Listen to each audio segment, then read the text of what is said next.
অভিযানের মাধ্যমে আল্লাহর অশেষ রহমতে আমরা তাকে জীবিত অবস্থায় এবং কোনো রকম ক্ষতি সাধন করার অবস্থা ছাড়াই আমরা তাকে উদ্ধার করতে পেরেছি। হাতে দেখা যাচ্ছে হাতে। ঠিক আছে, পানি খাবে? পানি আছে, পানি পানি আছে, পানি আছে, পানি আসলে পানি খাও, চলো গাড়ি হয়ে যায় একবারে। মুখে দাও আমি আসতেছি সমস্যা। আমি যে র্যাবের হেফাজতে আছে, আসতেছি, সমস্যা থাকো। হাতে দেখা যাচ্ছে হাতে।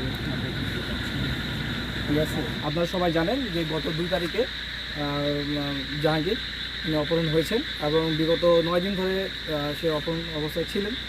আমরা অনেক খোঁজাখুঁজি করেছি, আমাদের যে টেকনোলজিক্যাল যে সাপোর্ট আছে সেই সাপোর্টের মাধ্যমে এবং আমাদের যে সোর্স আছে সোর্সের মাধ্যমে আমরা জানতে পারি সে হচ্ছে এই জায়গাটা, এই বর্তমান যে জায়গায় আছে সেই জায়গায় তাকে লুকায়িত অবস্থায় রেখেছিল।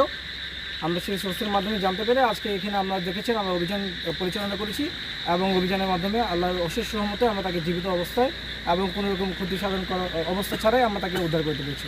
আমরা তাকে এখানে একটা মোটরসাইকেলের সাথে হাত বাঁধা অবস্থায় পেয়েছি, জীবিত অবস্থায় পেয়েছি। বাট আমরা যারা ক্রিমিনাল তাকে এখানে ধরে রেখেছিল তাদেরকে আমরা উদ্ধার করতে পারিনি।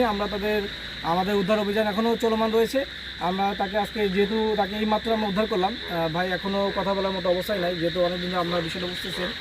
আমরা তাকে জিজ্ঞাসাবাদ করবো, তার সাথে কথাবার্তা বলবো, তারা কাকে, তাদের মোটিভটা কী ছিল, কারা তাকে গ্রেপ্তার এই অবস্থায় রেখে অপহরণ করেছিল, তাদের মোটিভটা কী ছিল।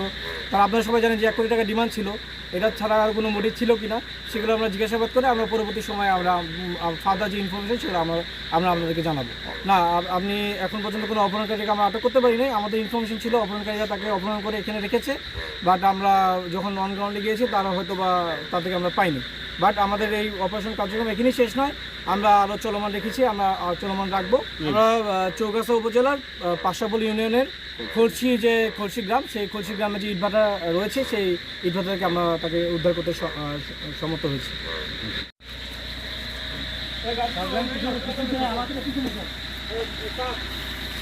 থাক।